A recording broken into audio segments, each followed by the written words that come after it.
This podcast is part of the Big Heads Media Podcast Network. Go to bigheadsmedia.com for more great podcasts. You are no doubt well aware that you have just at this very moment used the internet to find and enjoy a podcast about using the internet. A round of applause for your search skills. Today we have gathered before you a panel of filmmakers who, like you, are using the internet to do great things. I'm Jamie Alcroft, here with our guest, Shelley Pack, Hannah Monica, and Austin Fox. Now, listen closely as I seamlessly toss to our host, Louise Palanker. Louise? Thank you, Jamie. That was both deft and melodious. Whatever you imagine, whatever. And you... tedious. Thank you. Whatever you imagine in your mind is ever easier to create using digital tools. This is especially true for filmmakers who can shoot, edit, and share their work with stunning artistry and efficiency. We want to know about the software, the sites, and the techniques they are using to make filmmaking history. And so, joining us are Shelley Pack, Anna Monaco, and via Zoom, Austin Fox. Are you there, Austin? Woo. Yes, I'm here. How are you doing? I'm well. Are you driving? Me, no. Oh, you got a little concerned. It could have been distracting. Yeah. Do not podcast and drive. No. All right. We just want to make sure. Recommended. It's not recommended. No, not at all. We're going to start with Shelley, and I know, Austin, that you're going to find Shelley fascinating because I do. Shelley Pack is a comedic actress with a strong improv background. Shelley has performed with the Groundlings, Second City alumni, Drew Carey, and the cast of Whose Line Is It Anyway? Shelley's first web series, Keep It Green, was bought by Discovery Channel, and Shelley is on Discovery Channel Planet Green as a correspondent for the show G-Word. Ooh. And Shelley just made a movie called Chasing Molly. In Chasing Molly, a paranormal con artist accidentally steals from a drug kingpin, a thing that could happen. Yeah. Right? Yeah. And it does. Yeah. Every day. Slice of life. Hilariously in your film. So Shelley, I'm in love with your trailer. Thank I want to you. marry it. And we're going to play it in just a second. Yeah, But you wrote the screenplay. You star in the film. So tell us what brought you this far in your process. Well, I love comedy, and improv has always been, my venue of choice where I really feel like I can express myself. However, if you want to create content and have your work seen, you want to have a script and have things going in that way. And I've done television and stuff like that. And in my heart, it was to create a feature film. And so I just sat one day, I have a partner, and we both wanted to make a feature. We didn't want to have to keep hearing no as far as getting funding on other projects. So we said, let's make something we can actually shoot.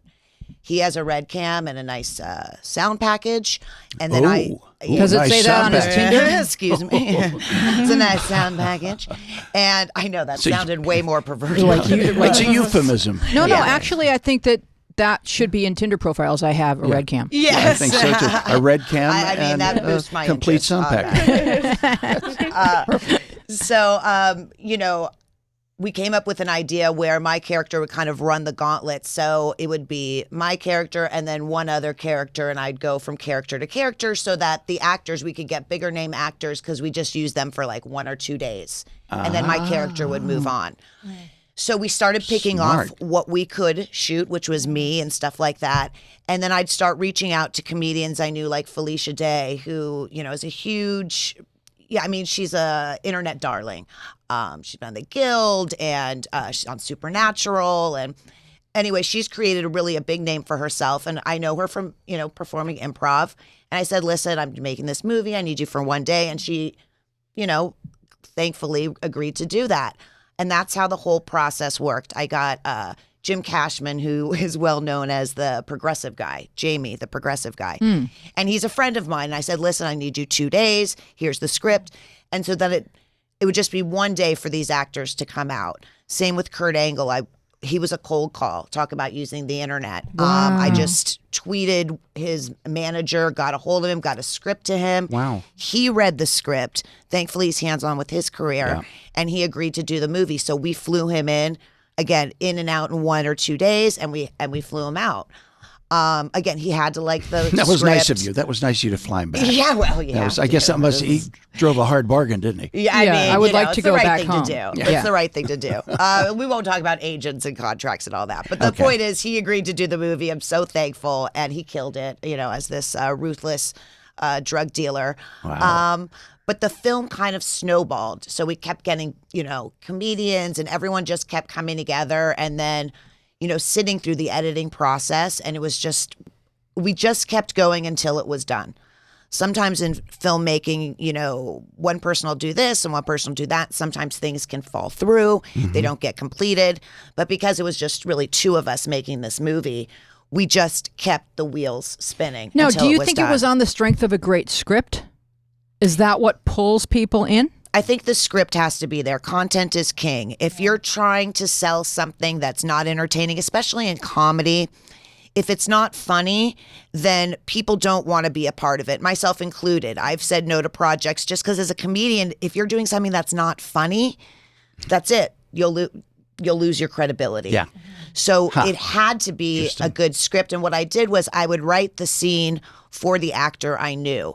So I would write something to their strengths. And then I'd also say, after we shoot this, you can do some improv and we'll improvise a little bit. And then that way everything felt really natural. Even the dialogue, like, hi, how are you? I want that to feel like how someone would say, hi, how are you? And not feel scripted. And so the actors, when they read the script, they had to like it, or otherwise we're not paying them enough to do it for money. So you do it because you love it. And thankfully, I've been performing for a while, and I built these relationships with other comedians where they would, you know, I didn't have to go through agents. I could just go to them directly. And so it's also it's nice to be liked, because it's a lot. There's a lot of networking, and there's Yes. just a lot of friendship, and there's a lot of, hey, we're going to do a fun thing. And the reason anyone's in this field in the first place is because we like doing this. Right. So if you create an atmosphere where people go to a party for free, why shouldn't they be in a movie for free if it's going to be catered? Right. Yeah. That should have been my sales pitch to these actors. What was I doing paying these people? Yeah. Good Of course I craft. fed them. It was like, There you will know, be the bagels. sushi platter from Ralph's, but it was food. But, you know, actors say, yeah, I'll work for You know, bagels. Ralph's does it up kind of nice. They do. They All do right, it so nice. can we watch your trailer? Because I I'd really love just for love us it. to Yes, watch I your want to see trailer. it very Kidding me? much. Chasing Molly. Demon Cleaners, cleansing house, body, and soul. If they said we'll be back, then they'll definitely be back. Where is the doll now? Guesstimate. Did the doll ask you to play a game? Never say yes to a doll's game. Was it like a ooh, or more like your mother sucks in hell? Okay, the first one. Okay, great. We had this incident the other night. You see my face, kid. You're already dead. I can't sleep. It's not like anyone got murdered here. You see my mother's teapot? I stashed the last bit of pills in there. We're gonna be waterboarded. I am not a strong swimmer. Where are you? Great story, Molly. I'm in a bit of a predicament. Sus huevosis, a fuerte, y grande, y limpia. You saying I have strong, big, clean balls? What the hell are you doing? You've never heard of a honey facial? You ever seen a bee with a wrinkle? No. Oh my God. How about? You know, pearls are the gossip girls of the sea. You hold one up to your ear, you can hear sounds from the ocean. I think you mean seashells? No. A pearl's gonna tell you things a seashell won't. I got 3 different kids from 3 different women. Get me pregnant and leave. What's your name, sweetheart? Melanie Mellon. No. The name your poor excuse for parents gave you. Trinity. All right, you never had a chance, did you? Rodney's ready to get grapefruited. You let him Peter Pan you. What's being Peter Panned? It's when you play with a Tinkerbell until he flies. I'm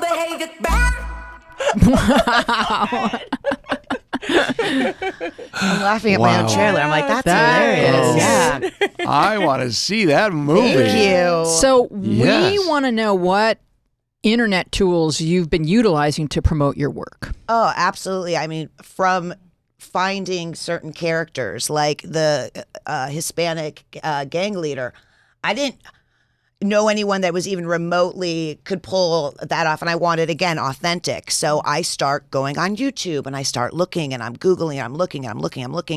And I find these viral videos called Cholos Try. And it's like, have you heard Oh, of be these? darned. They're the best. They're hilarious. And I see this guy. He's got tattoos on his face, on his neck, on his head, on his chest, everywhere. Fingernails everywhere. I said, this is my guy. This is him. And he's This a is natural Guapo. born performer as well. Yeah, and well, you're watching him. He's got that charisma. Yeah, He's got that genuine I could thing. feel And it he's there. great. Yeah. And I find him, like I didn't know him, but again, through social media, through the internet, everyone's got a digital footprint. You can find anybody. So I would find him. That's how I got Kurt. So if I didn't know, the comedian, I would find that actor. I would use also LA Casting, which is a online resource for like crew positions, editors, like Craigslist. I mean, you couldn't Mandy.com. I mean, you definitely need the internet to be able to put everything together. To achieve something like this. Yes, Especially, that's fantastic. 'cause it takes though. so many, moving parts. Can you imagine before the internet what it must have been like? No. To put something like this I don't think together? anyone left home. And, So, yeah. did this film go on the festival circuit? We did not do the festival circuit. We weren't opposed to it, but what I did was I reached out to distributors directly. Wow. Again, going Okay. online, everyone has a footprint. So I go to IMDb Pro. I would go on American Film Markets, see what vendors were already there. Box Office Mojo, and I look who was buying movies. I go on Netflix, I'd see who the distributor was. Then I'd go and I'd find the company, I'd find the acquisitions executive, and You got to be a detective.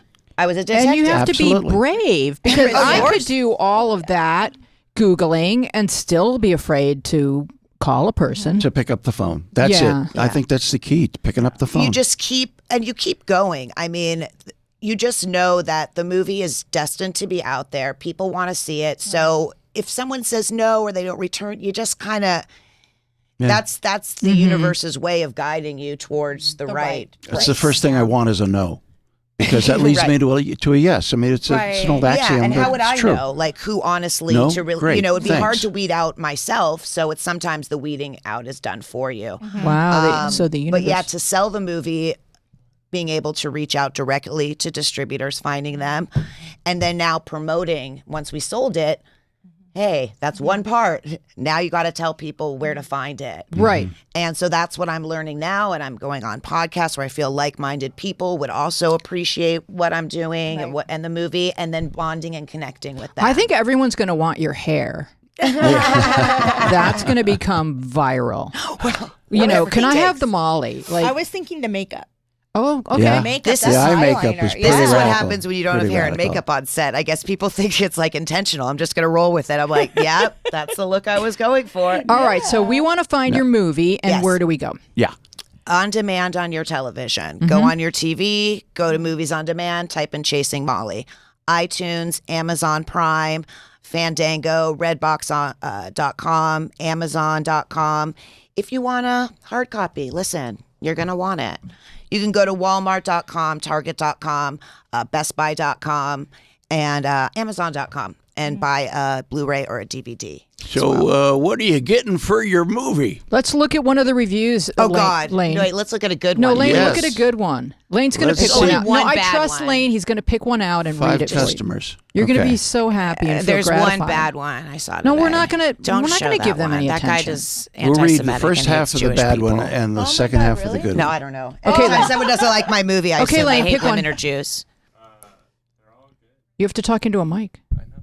All right. No, he's like selecting. He's in the selective Pick, process. pick the 5-star one. They're all good. Yeah. Yeah. It's 5. He can cook, but he can't eat. Oh. 5 stars. Oh, I love when they quote lines from something they Yes. think is funny. And this one, I had no idea, because sometimes you're like, do you know this person? You Yeah. know, like we don't know this person. He quoted a line that No. I didn't say, so it's definitely not someone I know. They would have quoted Good one of my line. lines, so But yeah, pretty it happy says, about that. rude, crude, and lasts the entire way. Creative storyline full of one-liners and excellent soundtrack. Hey. Wow. Yeah. Now, Nice. who did you do the Right. And soundtrack? the Your music. soundtrack too. You have to find Did all you the pick it music. out? Did you pick it Oh, out? From every Everything. everything. Another interesting story. A song. There's one of the songs, theme songs of the movie, is actually part of a Fatboy Slim song. I found the guy who wrote the hook. Fatboy Slim bought that hook. I also bought that hook. Wow. And then I remixed it, got someone else. So now I've got this killer song that sounds like a Fatboy Slim song, but it's an original. And I'm working with the guy who wrote that hook. And so every song that's on there, I had to get licensed for and get it like cleared. And I mean, there's a bunch of stuff in post you have to do, like to see it. Especially music is so important, as you know, to fuel the emotions of the film. Right. So that was another, thing to tackle. But again, you can find out who originally wrote. You can go to ASCAP, you can BMI, and you can find out who originally, wrote that hook, and that's how I found him. But what is it about you that makes you more than just an actress / comedian, but also a producer, someone who you seem to just really enjoy this whole process, and that's a special skill set.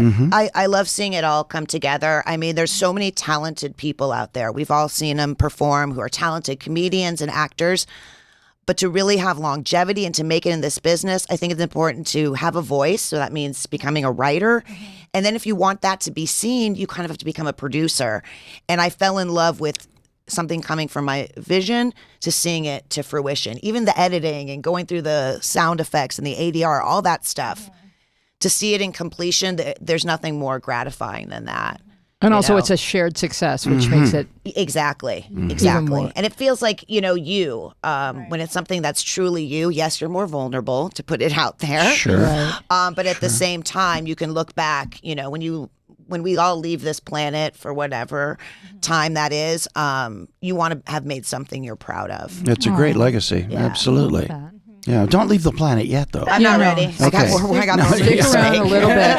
Yeah, I want you to stick around. Yeah, I'll be here. Absolutely. So now we have Anna Monaco, and Anna is a filmmaker, and this is what I'm reading online about you. As a filmmaker and a woman of color, Anna Lydia Monaco wants to make people proud to see themselves on screen. Do you guys have her bio? There she is.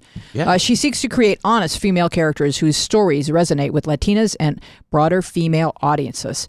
So tell us about your film. It's a short film that you made called Meeting Brown. Meeting Brown is a 10-minute short film that it's a dramedy, so there's a little bit of comedy that addresses the relationship between a Latina and a white male fiance and his friend and her friend, and what happens during that meeting and encounter when you realize that your fiance's partner is a little bit racist. Like, what do you do? Like, do you end it? Do you stay together? Do you laugh it off? Do you work on it? And the 10-minute film, hopefully, the goal is to make it into a feature and explore that relationship a little bit more because, we don't see that represented on screen. We do see a lot of like African American with a white guy and vice versa. But you really don't see any relationships between Latinas and their white significant other. So it's definitely something that I feel it's the time is right. Absolutely, the time's right. The time is right. There's stories that need to be told, and it's something that's funny, but it's in your face at the same time. It has a message. It has a very strong voice. It was done with a very, very small budget. Self-financed, so I can relate to you on that end. Just to make it happen, the post and even the marketing of this has been all out of pocket. And I mean, if it's your passion, this is what you do. So have you gone on the film festival circuit? I have, and my film actually has won a few awards. Ah, yeah, awesome. I know. I'm so excited. Wonderful. I'm still like a little kid. I'm so excited. I won awards. Yeah, but it's expensive. I think I was telling you before the podcast. There's some festivals that are almost $100 just to enter, and that doesn't count like the extra expenses of you have to have a poster, you have to have a press release. Absolutely. If you're going to fly out there, you have to pay, for your ticket, your ticket to get there, your hotel, your meals. Sometimes some festivals, not all, but some festivals be like, you can go into your screening and some of the events, but you can't go to all. So therefore, you got to, fork up the money to do other things. Just to network. Right. And then while you're there and you meet a producer, a filmmaker, an actor that you want to work with at the next film, you want to take them out for a drink or a cup of coffee or breakfast. So it adds up very, very quickly. Like just even entering festivals, I think I've spent like a good $700 just on that. Right, and I've been in festivals where I've said, okay, I'm going to be in this festival, so how do I maximize that opportunity? And then I've hired a publicist because I'm not like you. I don't know what I'm doing. I don't even know why I'm in this festival. Because it's a wonderful film. Yeah. I mean, I'm sitting here at the table with 3 filmmakers that are self-actualizing their dreams through this film and spending money on it, spending time, their heart and their soul. I am privileged to be here at the table with you 3 women right now. Oh, thank you. Really Thank you so much. I really am. I wish I had your energy. I've got to take a nap. Excuse me. Don't leave me. Exhausted. But Anna comes from the world of publicity. So before the show, we were sort of talking about strategies, and I was like, because I have a short that's right now making the festival rounds, and Anna was like, well, have you thought about this? Have you thought about that? And I'm just like, no. It's exhausting. You're scaring me because you come from the world of PR and you're building a brand as a filmmaker. Right. And I'm just sort of dabbling at filmmaking because it's something that I love to do. So I think when there's more at stake, I think you have to strategize. So like every move has to be very deliberate because you can't be scattershot all over the place. Especially when you're limited with your funds and your budget. Like you only have this much money. What can you do? Like when I got the gift from a professor to submit it to festivals, she gave me a $500 check. So I knew I only have this much money. And then as I started working, I'm like, okay, I'm also going to set aside some money to add to that $500, check I got. But then I also have to pay for, and I did. I originally paid for a publicist. I actually paid for 2. And I hate to say it, but a lot of people talk a lot. God, that happened to me. Oh my God. They did nothing. It's happened to all of us. They did nothing. Yeah. It's hard for them to really specify what they have and haven't done because the time comes and goes and you don't know if you could have done it yourself with social media or if they did something very specific. I mean, I had wonderful publicist, Linda Brown, and she got us in LA Times and all kinds of stuff. And she's very specific and deliberate about what she delivers. Right. But sometimes it's like you just don't know if you would have gotten the same traction on your own. Especially if you know what you're doing. Like I know how to write a pitch letter. I know how to write a press release. I just didn't want to take over that part of the business and marketing because I wanted to give it to somebody else so they can then use it and potentially like have a hook. And they have different relationships. So that's what you're buying in essence. They should. But I literally had one of the publicists ask me if I had contacts at certain publications. And I'm like, well, this is what I'm paying you. This is what I'm paying you for. And if you don't have these contacts, then maybe you shouldn't be doing it. Yeah, that's like a boyfriend asking if you know any cute girls. Like, wait, what? No, I do. I do several. All right, so let's say you finish a film. Yeah.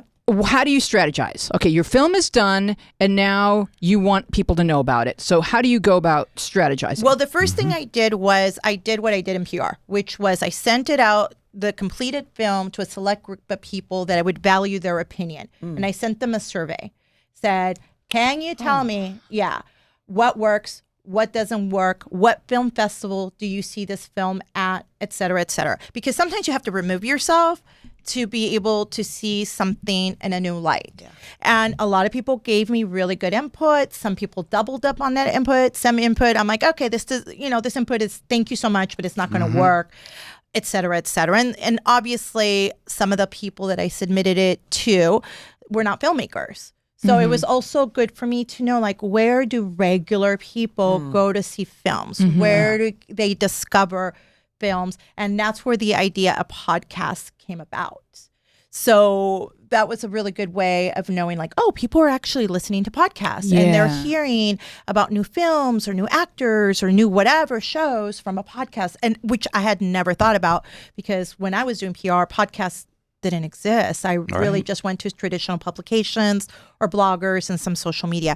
So I did that. And then obviously with a limited amount of money, said I'm going to have my A-tier film festivals, my B-tier film festivals, and my C-tier film festivals. And then I broke it down by like category. These are festivals that are interested in women produced and directed films. Smart. These are festivals that are interested in shorts. These are festivals that are interested in promoting women of color, which coincidentally, for people of color that are listening, you might be surprised that some of those festivals are not women of color or people of color festivals. They could be a generic film festival, which hang on to your shorts in New Jersey, and yet they were interested in content from people of color. So don't dismiss festivals that may seem like, oh my God, this is so out of sorts. They wouldn't be interested. However, Latino festivals, I only got into one. They were not interested in my film because it doesn't have an immigrant story. It's not a blue collar story. It's not an immigration story. It's not a struggle story. So you go through the festivals. That is their theme, which is fine. There's films that are like that. What kind of story? How would you describe your film? Mine is it's a love story. It's a dramedy. It's a love story. It's a modern urban love story. And we always need love stories. You would think, Yes. but even there's a festival that just opened up this year that was founded. I think it was called like the Love Story or the Love Drama Festival, and I forgot what it was called, and they didn't accept it either, but because they wanted I'm not going to give out the ending to my film, but they want a happy, over the top ending. You know what I found? Skipping down the path. And I don't know if you're finding this, but it seems like the festivals that feel like a perfect fit, you don't get into. It's almost like they say, don't write a spec sitcom script for the exact sitcom that you'd like to write for. Which I later found out. It's like they know their thing too well for you to think you've nailed it. Right. Yeah. But if you submit to something that's just very much more of a broad, they're like, oh yeah, we want one of these. Right. Because they don't know your area that well, and they're thrilled to have it. Right, that or they don't want to do the stereotypical, like PIF LA, they didn't want to do the stereotypical Latino film festival. They really wanted to go out and about and find like comedies, which you really don't see a lot of Latino comedies at Latino film festivals. They did some horror. Again, you don't see a lot of that.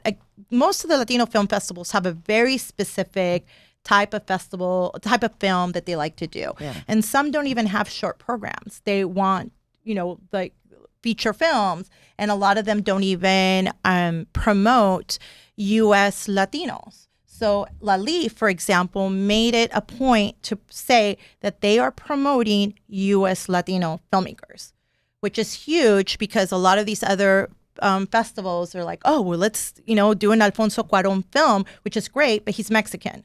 He's not U.S. Latino.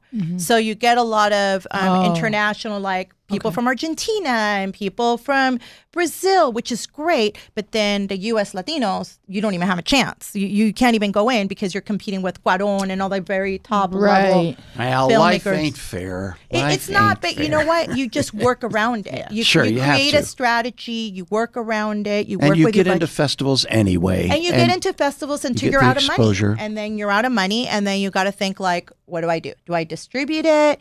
If I do, is there more cost associated? For example, some of the music may be more expensive because when you negotiate it, it was festival rights only, not online, and no distribution, not all international. So you got to think about all these different considerations, like, pie in the sky idea. Let's have as many people looking at my film.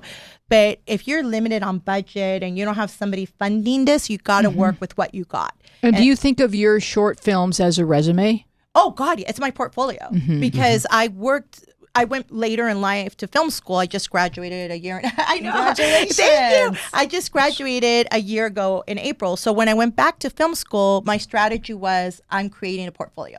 I'm creating a body of work. I'm not, a 20-year-old kid that's going to explore my voice. Right. I already what your knew. voice is. Yeah, like I already knew what I wanted to work on. I just wanted to make sure that I produced enough content to where if I met a manager, an agent, a filmmaker, a producer, whatever, I could say, oh, I have a spec with the show Bible. I have a feature. I have 2 shorts. One is produced. Like I have a body of work that has the type of work that I want to do, which is highlighting women, specifically women of color. And that's not to say that I'm not going to highlight someone that's white or Asian or black, but I really wanted to show that this is the type of audience that I want to reach out to with English language content that is currently not available.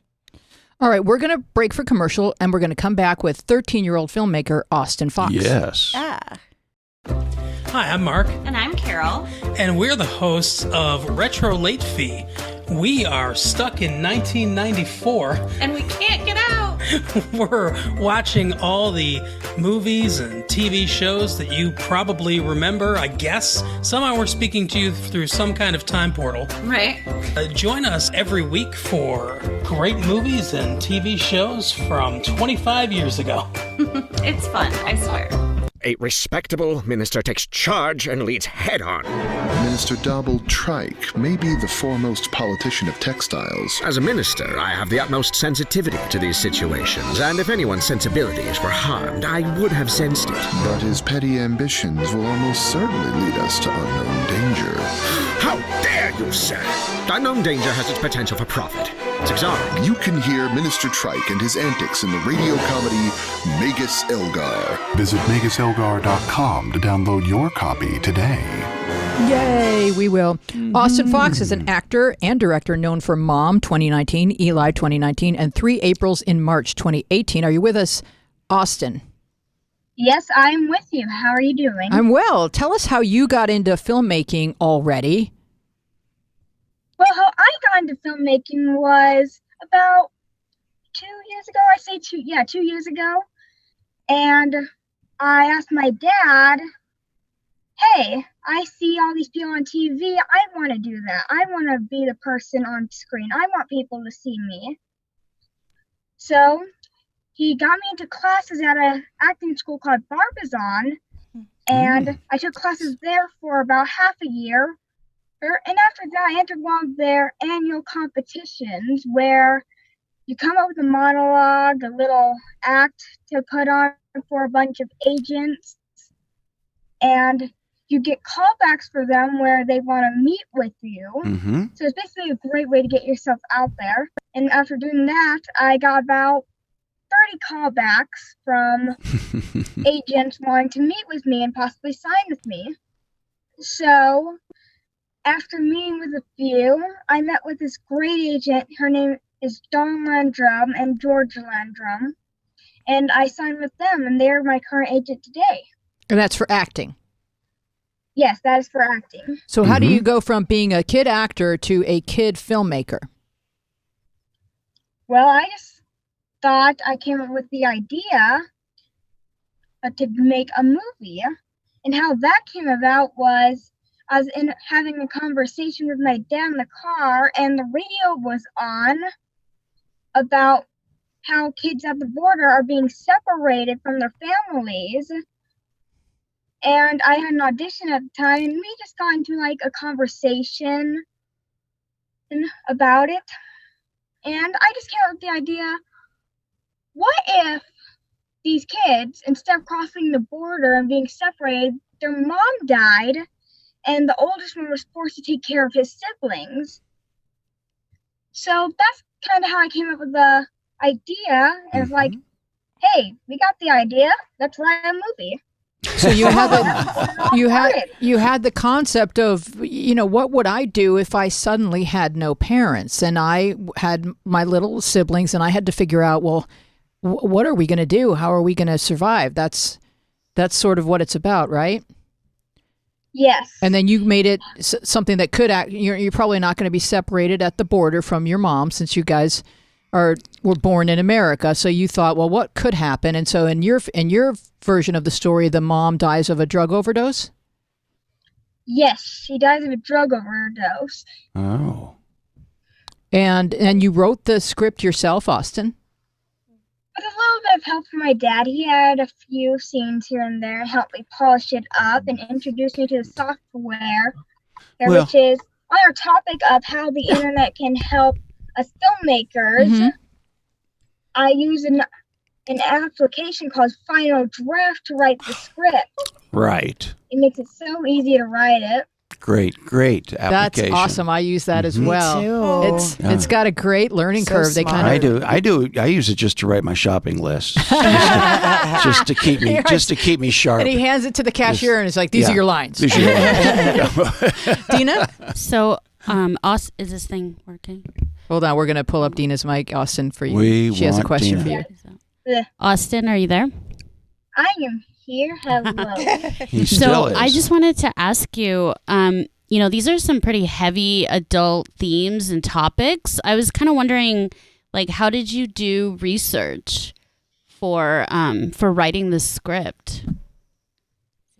Well, mostly it was from hearing on the news about, you can't miss it. Even kids these days are going to be introduced to it. They're going to hear it. Right. There's all this tension at the border of these kids being taken to these camps and not being able to see their parents, just being kept there. It can be really shocking on kids or people who don't understand. And it's kind of like this movie is a kid's perspective on the situation. That is And fantastic. how it can influence their mind and cause trouble. Can I ask you, Austin, since you wrote a movie to help you process all of these complicated emotions, what do you and your friends talk about when you discuss this topic? Is everybody scared? Well, it was when I told my friends about it and everyone else in my family, they were like, "You're gonna write a movie.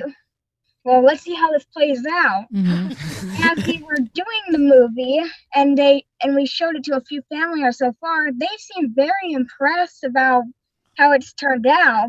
A lot of them even shocked, really. So yeah, they were kind of nervous or like, how is it going to turn out? Well, it was going to turn out perfectly because you did it. Yeah, that was your attitude from the beginning. I mean, why do it unless it's going to turn out perfectly? And things don't have to be perfect. They just have to be this version of what you were endeavoring to accomplish in that moment. And you can look back on it in 5 years and say, okay, it wasn't what I would do today, but for that moment in my life, I spoke up. And does it make you feel empowered to know that you have an art form where you can communicate some truths and help people see them? Maybe people who don't watch the news as carefully as you do, but you can communicate things that people should be aware of about what kids have to face. Yes, I really think that the kids need a view on this too, and they can really be affected by this stuff, especially in conversations you may have. It can affect, and people need to understand that the news just doesn't affect the parents that watch them. As I said, the kids see it too with their parents, and they'll get an idea on what it's like, and they might misinterpret it as the movie explains. Yeah, I think the grown-ups don't always know what the kids are aware of, and we've got some parents in the room, and I know it's helpful to hear you say this, Austin, because we don't know what kids are worried about unless they tell us. And some kids just keep things to themselves. They don't know how to write a script. They don't know how to express it. And they just go around worried that someone's going to take their parents away or take them away, and they don't understand. And so hopefully you can encourage your friends to say to their parents, this is troubling me, and can we talk this through? And what do you think is going to happen? How can we help these kids? Because maybe there's something we could all be doing to help. We can contact our representatives. We can protest. There's something we can do. Yes, a lot of people. Yes, kids these days, they're not like gonna be out doing jobs and stuff. But a lot of them may have ideas, and a lot of kids have done these great things, made great inventions, or as in my case, made a movie. Right, and that's really very impressive. Very. So you have a GoFundMe page for Mom Movie 2019. If you can go to www.mommovie2019.com, you'll find Austin's GoFundMe page. So tell us what you're hoping to raise so that you can get your movie to the next level. Tell us what your goals are. Well, during the making of the movie, we've had some funding issues and haven't been able to pay the people who really helped out in this project, such as the first and second AD, Manuel and Danielle, and Tom. They all helped great with this project. And Winning Film Productions, the production company we partnered with, they this movie couldn't be possible without them. Well, that's and fantastic. We want to pay them for their help in this movie. So if you go to the GoFundMe campaign and donate, you can help the people that made this movie happen. All right. So where have you submitted the movie? Are you in the festival circuit, or is this movie available if people listening to this podcast want to find the movie? Like, where is the movie currently? Well, we used a great website online called Film Freeway. They have this thing where you can submit your movie and they will send it out to a bunch of film festivals and they will contact you and give discounts. We actually got a ton of film festivals email us after submitting our movie, all with 50% discounts, 20% discounts, even sometimes 100% discounts on entering these film festivals. And that is really helpful for small independent filmmakers like us. Being able to submit to these film festivals and get your movie out there. So have you been in any festivals yet, Austin? Not yet. We have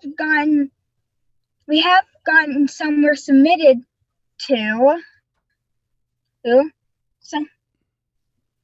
Sorry. Yeah, no, I understand. Listen. I'm in the same place you are. I've got a film that's been submitted. And right now on the show, and you can help us with this, Austin, because you're familiar with Film Freeway, we're going to talk a little bit about Film Freeway and Without a Box and the whole festival submission process. While films are on the festival circuit, they cannot be available online. That's one of the first things that you read up on when you go. And all your friends are like, when can I see it? When can I see it? And it's like, you can't see it yet. You know, it's hard to say that to people, but I have a short documentary film that is currently making the festival rounds. It's called Margaret Singer, Seeking Light, and it's about a remarkable 97-year-old artist. And I have a trailer, which we're going to play for you right now, and then we're going to talk about what's going on with Film Freeway, because there's a pretty interesting backstory. What inspires me is the life around me. Whatever I see is interesting to me. Painting colors and shapes, going from one thing to another. Also, I like color harmonies. I was lying in the bed and there was this wonderful light from the sun coming through the window. I started crying. My father and mother buffered. My father and mother came into the door, holding me in their arms, comforting, becoming conscious. In the first memory of my life, I didn't know then that sunlight streaming through windows and quiet afternoons would always be lucent with revelation. People told me that the figures reminded them of the people we lost. And I liked that. I wanted that. I tried to paint that. So God gave free will to everybody, even to the Nazis. They didn't have to be evil. Unfortunately, they were. The light is inside of you, inside of everybody. And in the painting, colors. I think the world is full of colors and beauty. I think God is a great artist because every day there is a new design. Every morning, a new wonderful sunrise, a wonderful sunset, full of colors, full of riches. It's just wonderful to be alive, to breathe. That's the trailer, and that's part of what you put up on the... I love it. Oh, that thank was you. Very beautiful. Oh, thank you, Austin. That means a lot coming from you. But I wanted to talk a little bit about film submission. It used to be in the olden days that you would walk miles and hand someone your film, or you maybe use the U.S. Postal Service. But back in 2011, when my feature-length documentary film Family Band: The Cowsill Story came out, we used Without a Box, which was affiliated or is now affiliated with IMDb. But the festival traffic has shifted to Film Freeway, and I was wondering why. And so I did a little bit of research. First, I should tell you that back before the internet, of course, you would enter the festivals via the Postal Service. Now, when you go about submitting your film, you set up a profile for your film, and from there you can easily browse festivals, search festivals, and submit to festivals. And here's what I learned about the community's shift from Without a Box to Film Freeway. I did a little Googling, and once again, you can find the answer to everything online. So here's an article in Film Daily, and according to this article, Without a Box has drawn criticism for its takeover by IMDb, owned in turn by Amazon, with filmmakers and festivals alike accusing the site of excessive charges. Even before the buyout, the cracks had started to show, with users claiming the site was not user-friendly. Amazon was also claiming a patent for their film submission site, and potential competitors were nervous about going up against Goliath. Out of Canada comes Film Freeway. They launched with this challenge tweet: "The game is about to change." Finally, a free and user-friendly alternative to Without a Box for filmmakers. Film Freeway claimed that their design did not violate any patents, and also, we're Canadian. They went about things fairly brazenly, posting this page of live tweets titled Film Freeway versus Without a Box. And I would say quickly but surely, everyone moved over. It was almost like that, there's that push-pull thing where people are just ready to jump. And as soon as you give them like a solid platform to jump onto, they all jump. And or something that looks new. Or that works, that works better, or that is more fluid or user-friendly. And who loved Film Freeway the most is the festivals, because they were having a really clunky time navigating through Without a Box. We see this podcast, we're talking about it from the filmmaker point of view. The next time we talk about filmmaking, it would be great to have someone here who curates a festival talking about it from their perspective. But so now the industry standard bearer is Film Freeway, and I was wondering if you all have any thoughts. Do you remember Without a Box at all, Austin? Well, actually, if you've heard, Without a Box is going away in October. Oh, really? Is shutting down. They're shutting down completely. Wow. I did not know that. You are on the cutting edge, mister. Yeah. So what's going to happen? Because is Film Freeway going to start a relationship with IMDb? Because I did kind of like the way Without a Box and IMDb worked together. Because it made it easy for your film to show up on IMDb, because once you had established your Without a Box profile, it transferred pretty seamlessly. So I'm wondering if they've just decided, we own enough stuff. We don't have to own. I think there is a possibility IMDb could buy Film Freeway, but I think with the success Film Freeway has right now, it's not very likely. They don't have to buy it, but just work collaboratively with it. Work collaboratively. Like, you don't have to own everything, Amazon. I'm ready to get my toilet paper from you guys. They said, I think we do. Yeah, right? So I'm wondering about your thoughts, because you've been submitting for a little bit, and what are your thoughts between the two platforms? You submit wherever the festival tells you to submit, pretty much. Some of them say Film Freeway or Without a Box. You have an option. Some would say only Without a Box. Some Film Freeway. There's some that it will even say through my website. You just submit where they ask you to. Because as of when this article was written, it still said that Sundance was using Without a Box, but Austin says Without a Box is going to be without. Yeah, they're going to be gone by the end of the year. So it's up to each festival. I mean, I don't know how the relationship works on the festival front in terms of they get some percentage or some back end money, or what's better for them or what's not. Almost like, Vimeo. I'm sorry, like that money transfer company that you can PayPal versus Venmo versus Cash App. Like some vendors prefer some over the others. Right. But as a user, you don't really have a choice unless they give you a choice. You pretty much submit where they want you to submit. The price is usually the same. The website one is a little bit clunkier than the other, but if that's the festival wants to use that one and you use that, it's a little bit time consuming to have to upload to both Right. and to keep both updated in terms of this is my new poster, this is my new press release, this is my, so it is time consuming. I hate monopolies, but sometimes it's just a lot easier for filmmakers, especially independent filmmakers that don't have the time to hire a producer to submit to festivals, that you can just go to one place. So in a weird way, it's actually good to have one place to submit it to. Right. But some people don't like monopolies. I get it. It's a little bit of a monopoly, but the festival has the opportunity to accept films directly through, their website as well. Yeah. Lane? I'm wondering Excuse me, if I were to interrupt for a second. Sure, go ahead. Sure. Actually, Sundance has actually moved to Film Freeway They have. now Okay. because of What a Box shutting down. Right.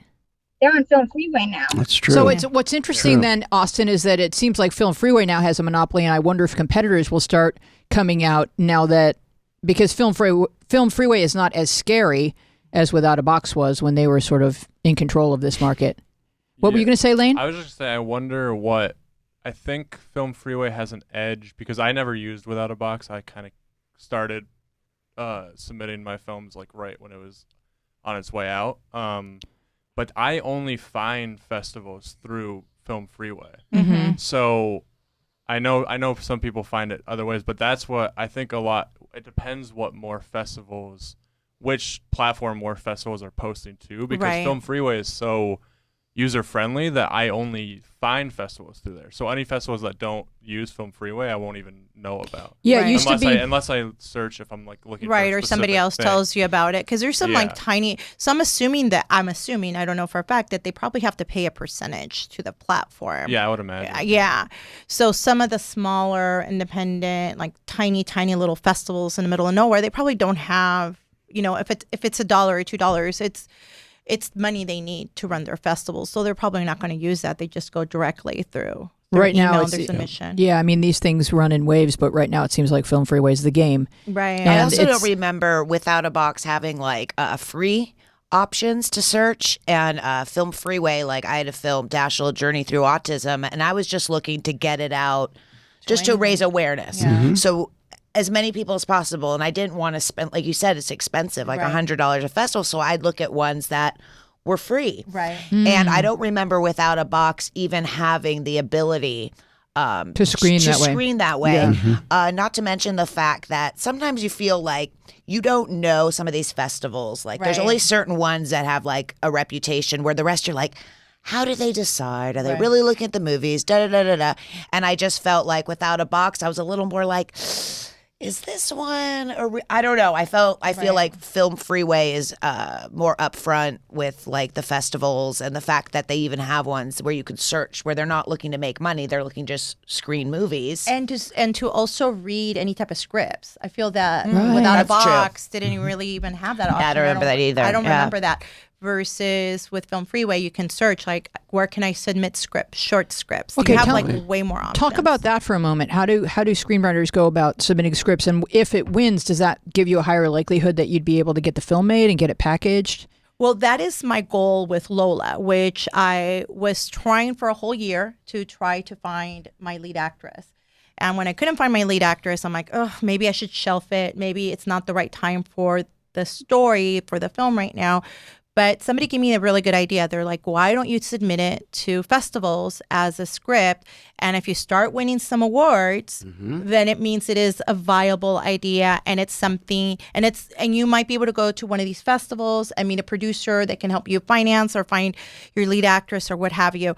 So with Lola, I submitted it to 3. I got into 2, and I'm a finalist in 1. Oh, wow. Yeah. Congratulations. Congratulations. So now I know. I'm like, oh, it is a viable story. It is something that is marketable, that is interesting, that I would hopefully find my actress. Well, it's going to attract actresses hope, for now Yeah, I you're know, gonna like, have okay, I people shouldn't knocking at shelf your it. door. Yeah. Exactly. Yeah. So that's great. the goal. The prior contest that I won was the Women in Film Go 90, the Blacklist, where I placed top 25, and that was for a TV show, and it was an original pilot plus the show Bible.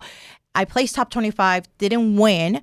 However, I got a manager from that. There you go. Yeah. Nice. So things, can work in your favor. You keep busy. You keep busy, girl. I'm telling you. That's, I'm impressed. I'm so impressed with you filmmakers that the fact of the matter is that you've all invested in yourselves. And you're really forging your own career. Rather than have a job, you're forging a career here. And it's very brave, just like Louise said earlier. I'm very impressed with everybody here today. We're so impressed with you, Jamie. Well, I was just begging. I was begging for compliments. You were fishing. That's all. I was fishing. Okay, we're impressed with you as well. You think I? Gentlemen would click on the think? attachment. Yeah, but what do you think of me being impressed with you? That's my favorite part about you. Is how impressed you are. Yeah. That's right. That's the only part of me that. Way, Oh yes, Yes, Austin. Go ahead, honey. if you want to submit to these script festivals, coverfly.com is great for those script contests. Right. To get your script judged before you make the movie. Wow, what's the name of it? Coverfly. Coverfly.com. Okay. Now, and have you you been submitting scripts to them? Yeah, that's my next Yes, question. we used that to submit Mom to a few little script contests. Uh-huh. And how'd it do? We got 3 finals. Oh, wow. Are submitted to 3 finals. Way to go. Including the Los Angeles Script Contest Festival thingy. Wow, that's okay. That's honey. way to All right, shine. so I have a question for Austin Yeah. first. Are you wearing your seatbelt? Yeah, no, he is. He's very Oh, safe. he is. Okay. He's very safe. Oh, you're in a parked car right now. I just wanted to show you the interface on Film Freeway that you see if you're... Oh, there's Coverfly. Yeah. Okay, Coverfly. Bingo. When we're done with me talking about Film Freeway, we're going to talk about other places where people can go to submit things and, win prizes. I think there's a lot of screenplay competitions that are probably really, really helpful, and some that just take your money and then maybe send you like a certificate in the mail. Hey, we are very But fortunate people. We're in the world of content right now. Yeah. Everybody's looking for content. But if you'll notice on Film Freeway, it's so they every film that you've submitted to is collated on this one page or curated right here for you, whatever the proper term is for festival. that. Mm-hmm. So that you can see like when you're going to hear back, and then you can see where you got in and where you were a finalist, and it's not, you don't have to kind of like keep clicking around to figure out what you've done. It sort of consolidates everything for you and makes organized. it's such a great interface. So I'm a big fan of Film Freeway. And you can pull the laurels off of it too. So it's like you want to get the laurel that you got in that film for. You can just click it, and then you can get the and Dina is my graphic artist, so every time I get new laurels, I'm like, all right, can you cram these into the poster? So there's got to be some way to do that. But yeah, laurels really matter. I mean, I know when I see laurels, I'm like, my eye goes, ooh, laurels. Yeah, it matters. Like we're conditioned that way, right? Yeah. Right, Austin? Yes. Yes. All right. So Go for the laurel. Where can screenwriters submit scripts? There's more than one location. What are some of the best competitions, do you think, for screenwriters? Is that what? Oh, well, there's obviously anything on the Blacklist. It's a very reputable, site. Now, is that where I had, while Anna is listed on various non-WGA writer lists, this is one that has helped her secure meetings. Well, I wanted you to tell us how this works. Well, that's a little bit different. Okay. That is when a lot of the WGA writers fired their agents earlier this year because they weren't signing the contract that the WGA was set forth. And you can find a lot of information online. A lot of people, specifically Javi from Lost, and I forgot a couple other people, started creating lists of these are the feature writers, these are the TV writers, these are horror writers, these are female writers. So there's several lists that are out there. This is the list that I'm on, and it's for non-WGA. It means that I'm not in a union, Latina and Latino writers. So this is a way in which the internet is making it possible for people to bypass the old paradigms and find each other. Right. Based off this list alone, And Oh, there you somehow, are. You found me? Okay, because I took my glasses off so I can't see anything. Oh, you're there. I am so blind. But even without my bio, which was very interesting because my bio somehow dropped from the website. And I didn't even realize it until somebody said, "Oh, I found you, but I know nothing about you. Your bio's not there." It just like disappeared. So I emailed them and I said, "Oh my God, my bio's missing, but I'm getting meetings." So I've gotten a few meetings for consideration to be considered to write a TV show spec, to write a Bible, to write some advertising campaigns, to also direct, because I'm one of the few people that can actually write and direct, and I have a real you and script. Austin. Yeah, That's and great. Austin, And obviously. He can get my job. Austin probably. can do anything. He's probably going to win over me. And of course, and Shelley, of course. Yeah, what happened to me? Yeah. Right here. So people actually share I those said Shelley. lists. I said Shelley. I think there was something in the trades today that was actually promoting the fact that these lists are getting people jobs, and some people have actually gotten staffed, specifically WGA writers. Yes. There's somebody that got staffed on Vida, which I literally sent them a message today like, "Can I shadow and direct for you?" That's great. So I think it gives you a little bit more, opportunities. It gives you more opportunities to reach out to people you normally wouldn't, because now you're on It's a list. cred. It's cred, yeah. And people reach out to you as well, and they want to read your content. And again, with Lola, before I entered it in contest, I sent it to a couple of people on Twitter, and they're like, "Yeah, this is good. You should probably enter it." And then I sent out my feature that I just finished, and it was the same thing. I got really good feedback as well. So it kind of gives you like that. It firms you up, like you're okay. It's a girl, Like you're okay. Like this is something that can be done. So even though the road is not going to be easy, it's not going to happen. There's no overnight success, Right? Like No, there's no such thing. overnight success. But you're putting yourself out there, Right. And in so many ways, in so many directions, because of the internet. I got to brag about the internet a little bit. Right. Well, even It's for just promoting reassuring. A whole new world. A whole new world. We don't have to buy a television ad. We can go on social media and find someone to create a post and reach 2,000, 3,000 people. If I were to try and shake hands with 3,000 people and talk to them about my movie, I couldn't reach them where I can in one post with social media. So it opens it up for the audience being able to find different things as opposed to just those 4 theatrical superhero movies that everyone's, that's out. That's you it. meet That's it. like That's all a you lot have. more people, a lot of independent like podcasters and bloggers, etc. You also meet friends and fans. Like just this week, I've met 2 people off of Rack, which is an accountability group online that a friend of mine introduced me to, and they're all screenwriters that are part of this. I'll connect you. Connect me, please. Yeah. Now, explain And so accountability group. It's an accountability group, but it's also a support group, and it's a very friendly group. And I'm telling you, this week I've met a couple of people that become your friends. We've shared a couple of our scripts, which I rarely read anyone's script because, as we all know, good scripts are few and far. So I don't want to get put in a position of telling somebody that their script is not good. It's hard because it's time consuming to read a script. Right. And then you may have to look at them and say, "Oh, look at you." Whatever you say to people when you don't really. You must have had fun doing that. You wrote a script. You sent me your first draft. Great. Thank you. So this is rough. Okay, great. This is a little rough. I mean, even if it's your final, and it's the one that, for example, my feature's being looked at by a producer, even if it's that point that a producer's looking at it and you know that it's good and it's at that level, you're still going to find like one spacing issue, one typo. Always. But always. Like I've seen Oscar-nominated script that still have typos. Boy, that But makes if me feel somebody better. doesn't, can't see beyond like that one typo, they're not a good reader, and you shouldn't even take. That's I why think we're more tolerant of typos now with Twitter. Like we read right through them. I see typos in people's bios on their own websites. Oh yeah, it happens. It just really happens. happens. Dina. Anna, so just to your point, it seems like there's just so much you can benefit from. Right. If you have somebody with experience looking at your material and your work, because somebody could be an amazing writer. Right. But like a super talent, but they might not know like few little things that somebody experienced might have like an opinion about like this is what they'll be looking for, and like Right. this little Right. change will take you.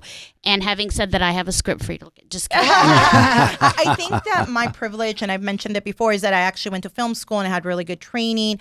In general, I think you have to have some sort of experience, whether it's film school, whether it's taking some online courses, whether it's going to classes here in LA. You can't just sit in front of the computer and start typing. I mean, some people do it, but again, the cream will always, rise to the top. Right. And there is a method to writing a screenplay that's very different than writing a press release, which I've written hundreds of them, than there is to writing a narrative, which I've written, or blog posts, Or a journalism, postcard. whatever. Which I've written. Very different. Whatever. In the old Yeah, days. it's Or very, email.